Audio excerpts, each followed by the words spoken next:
Hello everyone, comparative পাঠশালার YouTube চ্যানেলে সবাইকে স্বাগত জানাচ্ছি। আই হোপ তোমরা সবাই ভালো আছো। তো আজকে ক্যাবিনেটের ইউনিয়ন মিনিস্টারের যে মিটিং ছিল সেখানে সিএট বা কমন এলিজিবিলিটি টেস্ট, যেটা তোমরা স্ক্রিনে দেখতে পাচ্ছ, সেই ব্যাপারটা আজকে পাস হয়। তো গতবার বাজেটেও সময় এটা ডিসকাস করা হয়েছিল যে এবার থেকে টিয়ার ওয়ানের যে রেলওয়ে বলো, ব্যাংকিং বলো বা এসএসসির যে পরীক্ষাগুলো হয় সেটা কন্ডাক্ট করবে একটা ন্যাশনাল রিক্রুটমেন্ট এজেন্সি।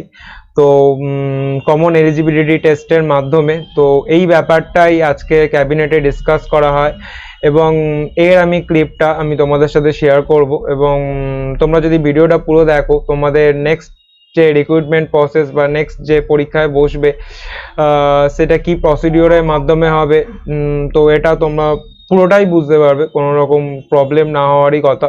স্টিল যদি প্রবলেম থাকে তোমরা কমেন্ট সেকশনে আমাকে জানাতে পারো, I will try to answer this questions. So পুরো ভিডিওটা দেখো। कैबिनेट की बैठक प्रधानमंत्री जी की अध्यक्षता में हुई और बहुत ऐतिहासिक फैसले लिए हैं।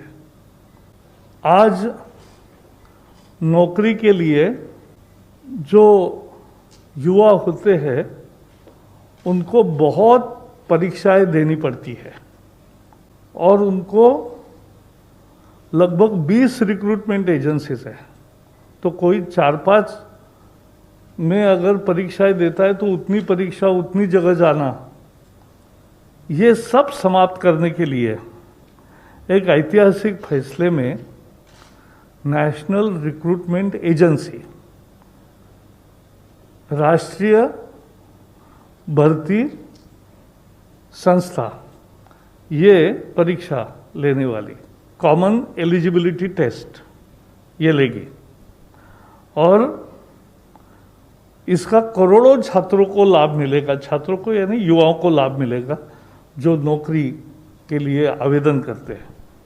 इसके बारे में विस्तार से जानकारी देने के लिए हमारे साथी जितेंद्र सिंह जी आए हैं।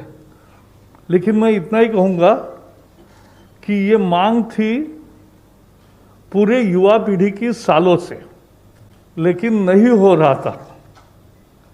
लेकिन इस एक निर्णय से, नेशनल रिक्रूटमेंट एजेंसी से एक परीक्षा, उससे उनकी तकलीफ भी दूर होगी, उनका पैसा भी बचेगा और मानसिक स्वास्थ्य भी ठीक रहेगा।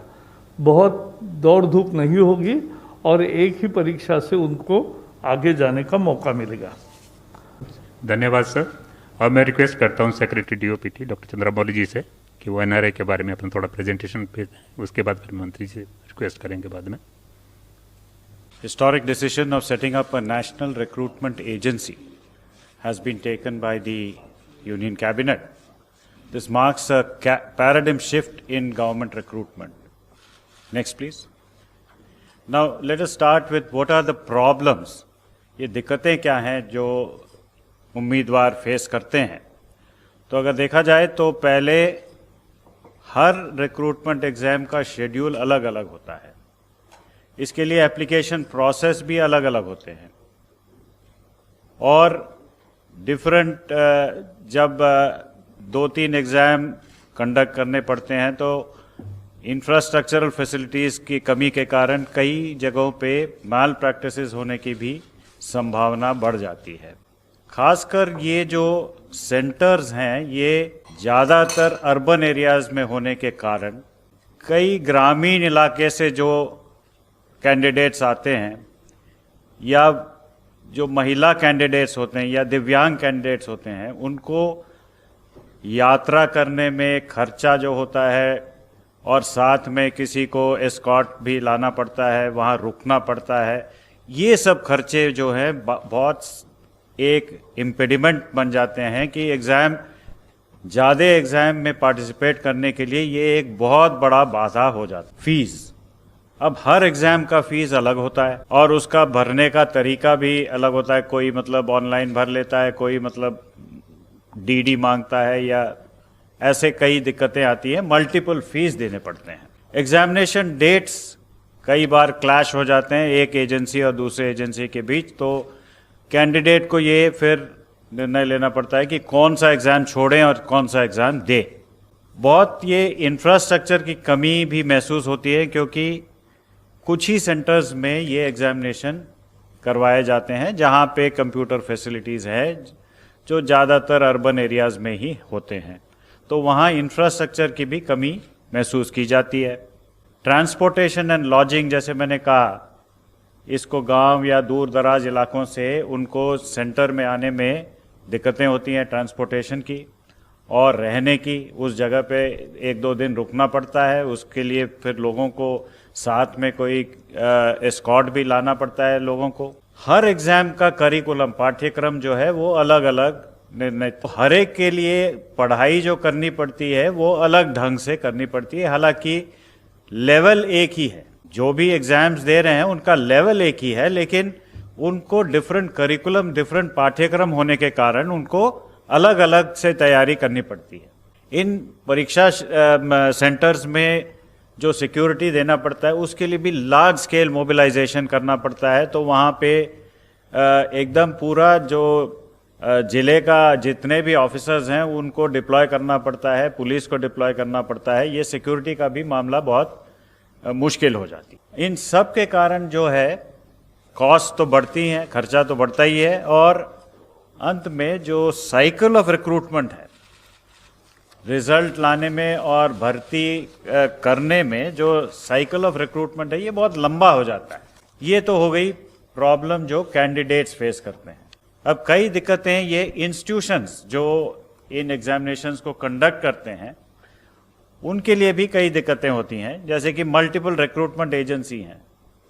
मंत्री जी ने कहा कि ऑलमोस्ट सेंट्रल गवर्नमेंट में 20 से अधिक रिक्रूटमेंट एजेंसीज हैं। हालांकि हम अभी 3 ही एजेंसीज के एग्जामिनेशंस को कॉमन कर रहे हैं, but in course of time ये अनुमानित है कि हम लोग सारे रिक्रूटमेंट एजेंसीज के लिए ये कॉमन एलिजिबिलिटी टेस्ट कर पाएंगे। तो मल्टीपल रिक्रूटमेंट एजेंसीज हैं, मल्टीपल टायर्स ऑफ एग्जामिनेशन है। टायर 1 जो होता है वो प्रिलिमिनरी टाइप का होता है, जहां पे करीबन 2.5 करोड़ से ज़्यादा कैंडिडेट्स उसको लेते हैं। तो उसके बाद वहाँ से फिल्टर होके मेन एग्ज़ाम जो है टायर 2 कहलाता है। तो टायर 2, टायर 3 एग्जामिनेशंस के लिए वो तैयार होते हैं।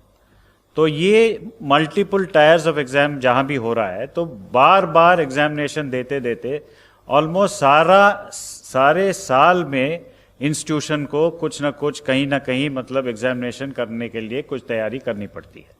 लैक ऑफ स्टैंडर्डाइजेशन, एक समान स्तर का ये एग्जामिनेशन नहीं होता है, कहीं बहुत इजी हो जाता है, कहीं बहुत डिफिकल्ट हो जाता है। तो इसको एक समान स्तर पे लाने के लिए एक स्टैंडर्डाइजेशन प्रोसेस की भी जरूरत है।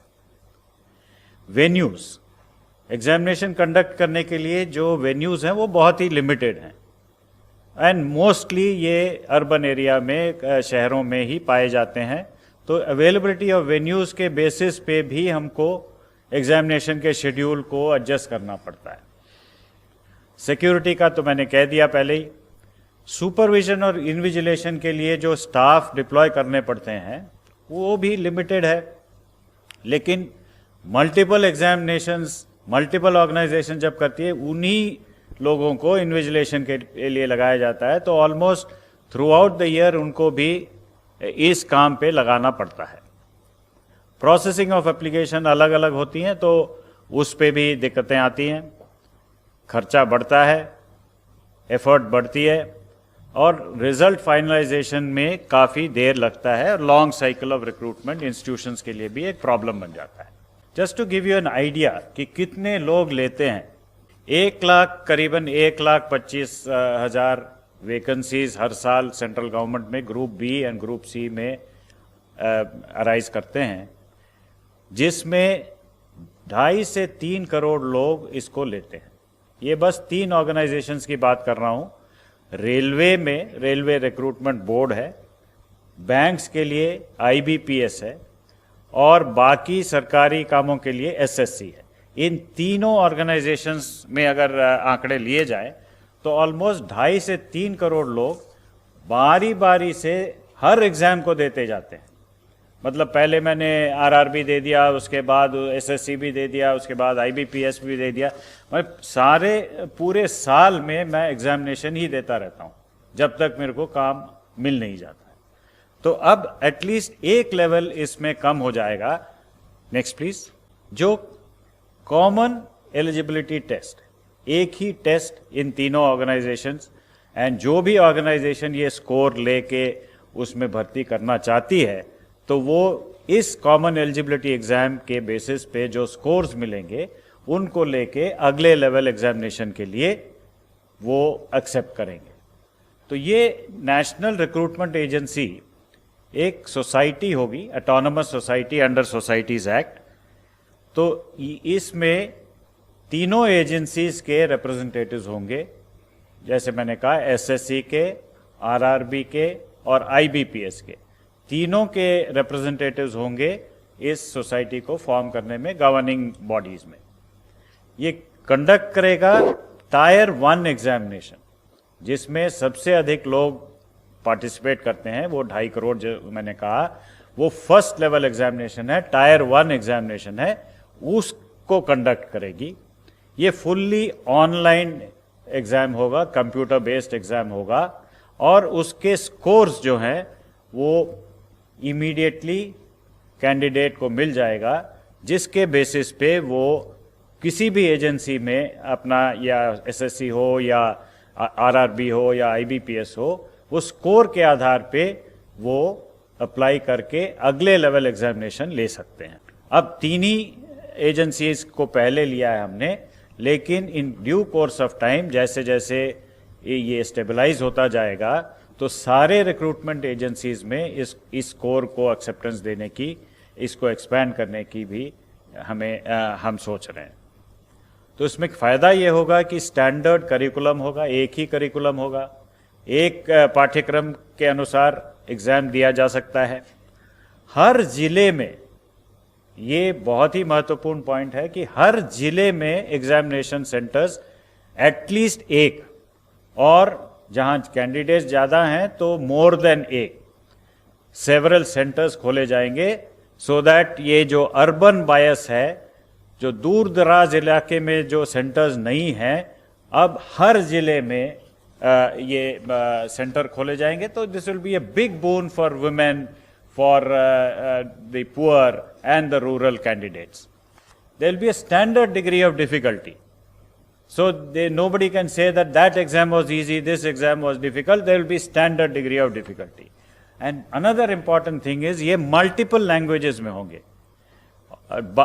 The initial attempt is to make it in at least 12 languages, 12 Indian languages, so that people from different parts of the country, they can take part in the examination and increase the representation in the central government jobs. Next, please. The common eligibility test, as I mentioned, was a first level test to shortlist the candidates.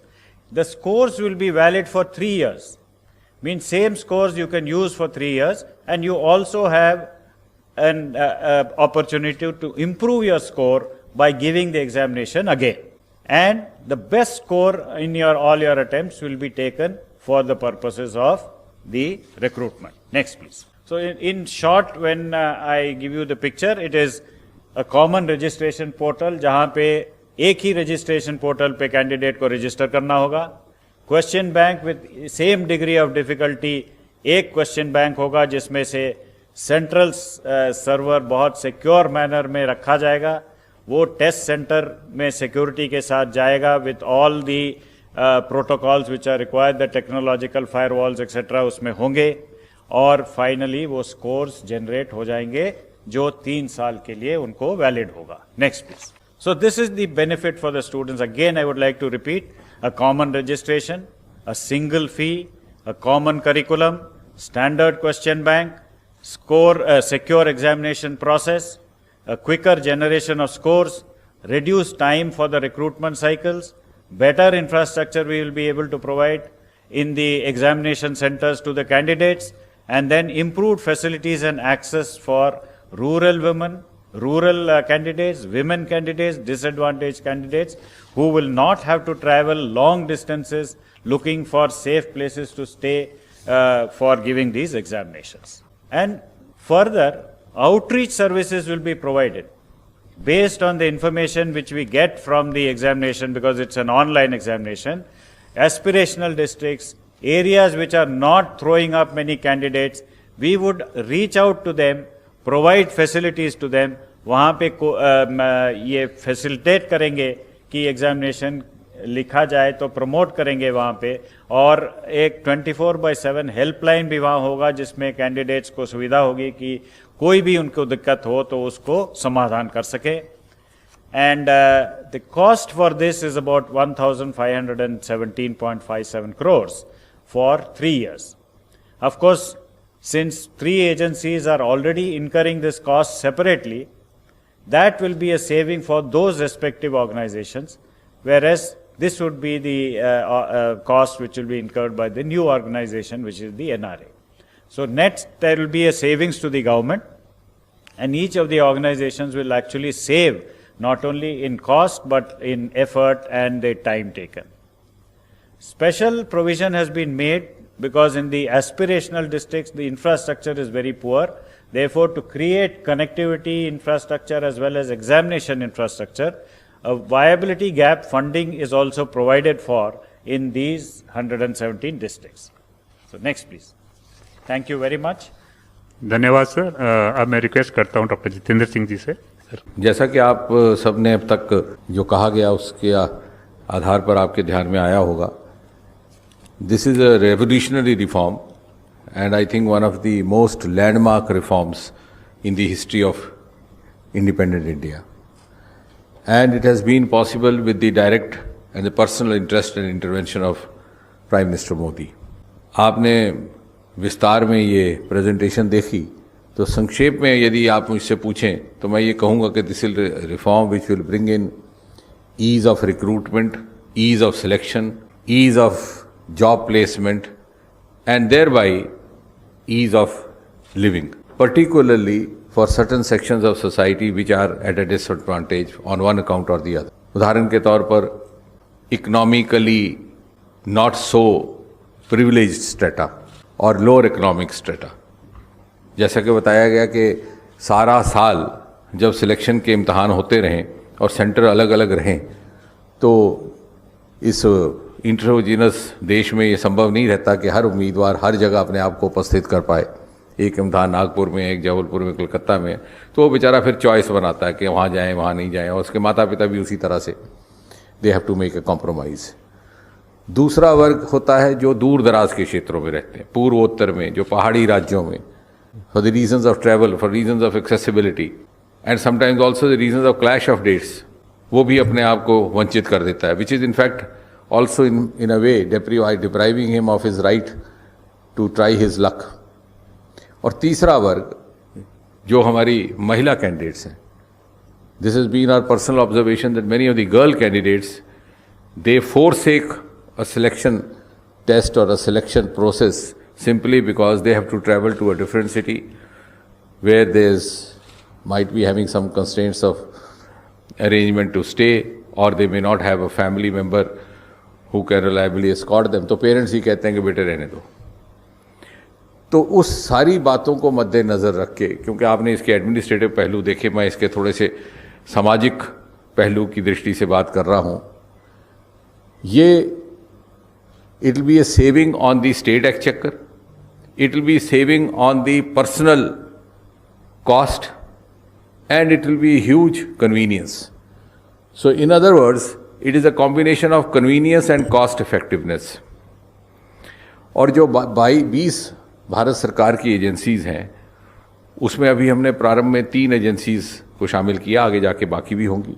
इन सब के अलग अलग चरण में test होते हैं, लेकिन जो पहला रहता है, विच इज़ मोर और less an elementary test, which is also known as a preliminary test, is by and large of a very common denomination and a general denomination. It's not a specialised test. तो जब एक merit list बन जाती है common eligibility test के आधार पर, that can be of utility to any of the agencies which can carry forward this recruitment process. जैसे आपके ध्यान में होगा, हालांकि वो इस बात के साथ तो नहीं है, लेकिन we have the experience of NEET, common test for medical colleges, though that is for admission, this is for job placement, but that was also brought in by the Modi government. इसी तरह से पहले AIEEE होता था, वो IIT JEE है, और उस लिस्ट को सभी उपयोग में लाते हैं। वो लिस्ट केवल 1 साल वैलिड रहती है, 3 साल वैलिड रहेगी।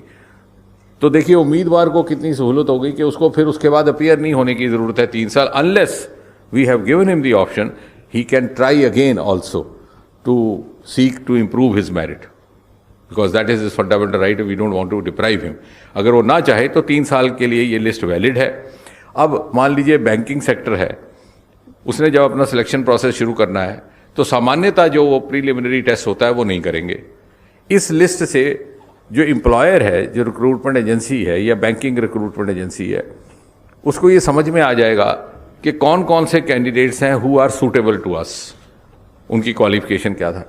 जो इस तरफ बैठा कैंडिडेट है वो भी जब एडवर्टाइजमेंट अपीयर होगी तो depending on his aptitude, his qualification, his background, his preference and his bent of mind, वो उसको अप्लाई करेगा।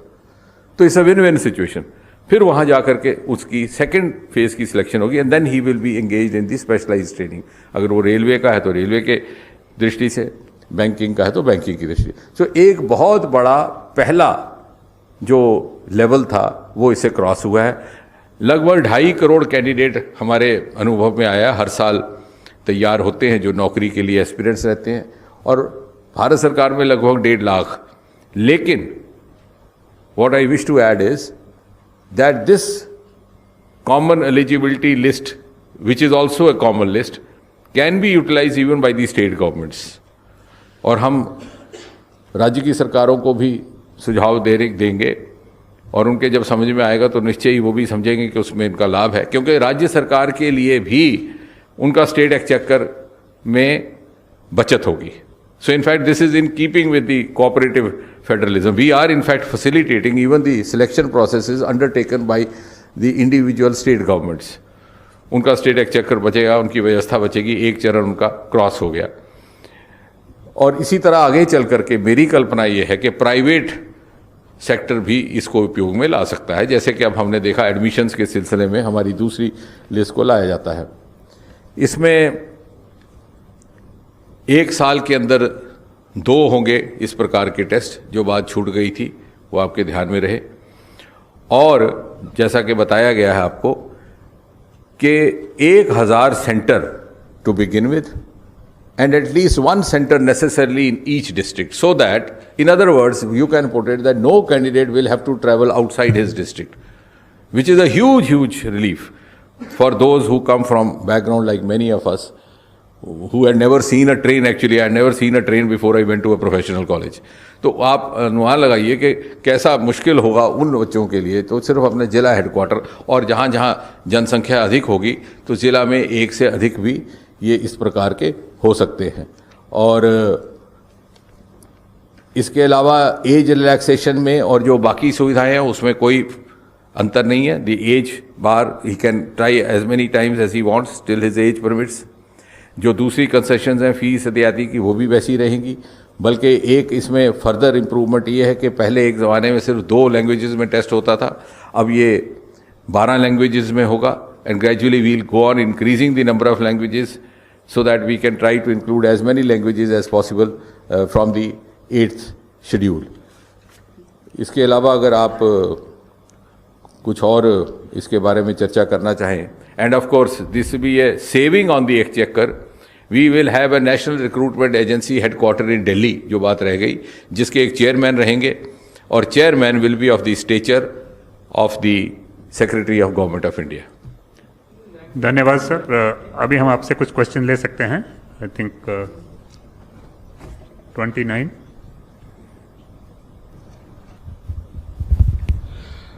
सर मेरा सवाल जितेंद्र सर से है। सर एक बात बताएं कि इसमें उम्र को लेके आपने कहा कि एज बार वो किस तरीके से होगा। मान लीजिए रेलवे में उम्र की कोई सीमा है, बैंक में कुछ सीमा है, एसएससी की कुछ सीमा है, तो क्या इसमें कोई कॉमन उम्र की सीमा होगी या फिर ऐसा?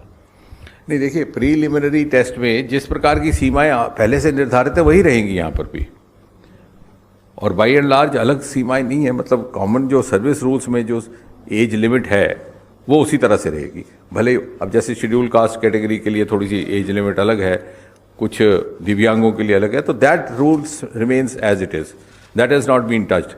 This is only to bring in ease of selection by overcoming 1 stage, first stage. और बाकी किसी चीज़ को नहीं छेड़ा गया। 52। मेरा सवाल जितेंद्र सर से है।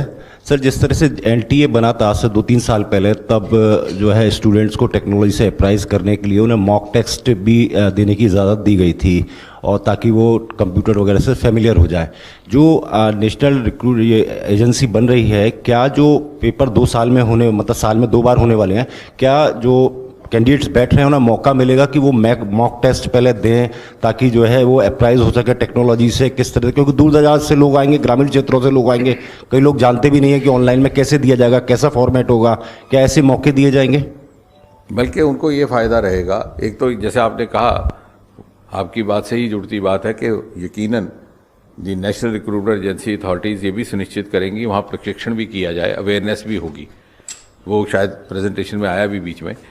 और साथ ही साथ जो लोग दूर दराज, जैसे आपने कहा, who had no access at all, वो ऐसे लोग हैं जो पहुंच ही नहीं पाते थे सेंटर तक, वो कम से कम अब इस स्थिति में होंगे, सेंटर पे पहुंचेंगे और वहां उनका प्रशिक्षण होगा।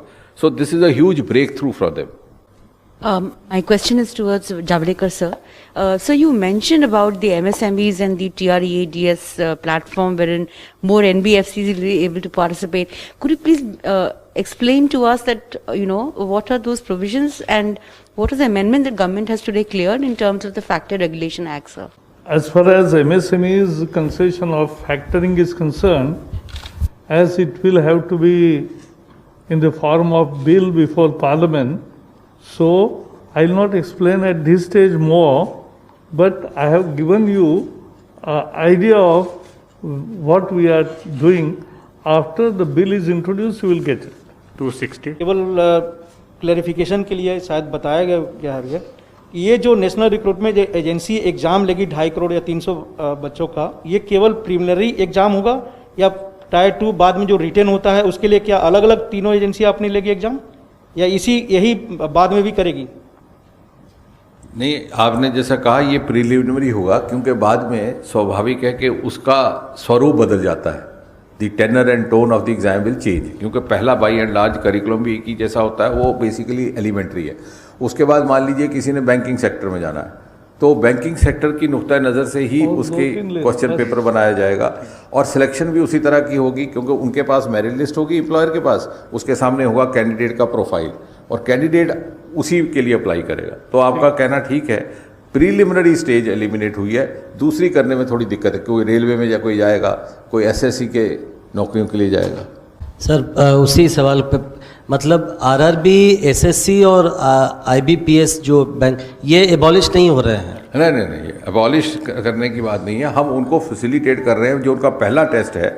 और ये अभी चूँकि नया प्रयोग है और नया इंटरवेंशन और नया रिफॉर्म है, तो टू बिगिन विद 3 इसमें शामिल है। आगे चल के और इसी अनुभव के आधार पर बाकी रिक्रूटमेंट एजेंसीज को भी शामिल किया जा सकता है। नहीं, जैसे अगर मैं एक कैंडिडेट हूँ, मैं फर्स्ट राउंड ये देता हूँ, मुझे जितने भी मार्क्स स्कोर में जितने आएंगे वो लेके मुझे फिर इन तीनों एजेंसी में से जो भी नौकरी जहाँ भी वहाँ मैं जा सकता हूँ। अगर आप उस लेजिटिमेट लिस्ट में आ जाते हैं, तो अब आपको जो एडवर्टाइजमेंट अगली आएगी, मान लीजिए बैंकिंग की, तो आपने उसको अप्लाई किया, उसने आपको देखा, आपने उसको देखा, दोनों की अगर अनुकूलता मिल गई तो आपको नौकरी मिल गई, या आपकी सिलेक्शन हो गई for the next stage of test, which will of course be more specialised test, क्योंकि आपके जॉब की नौयत और उसके रिक्वायरमेंट के हिसाब से। लेकिन जो उसने पहले एक टेस्ट करना था, उससे आप बच गए, वो भी बच गए कंडक्ट करने से, और आपको वो दुविधा नहीं रही कि आपको जगह जगह 20 सेंटरों पे जाना पड़े या 20 जगह।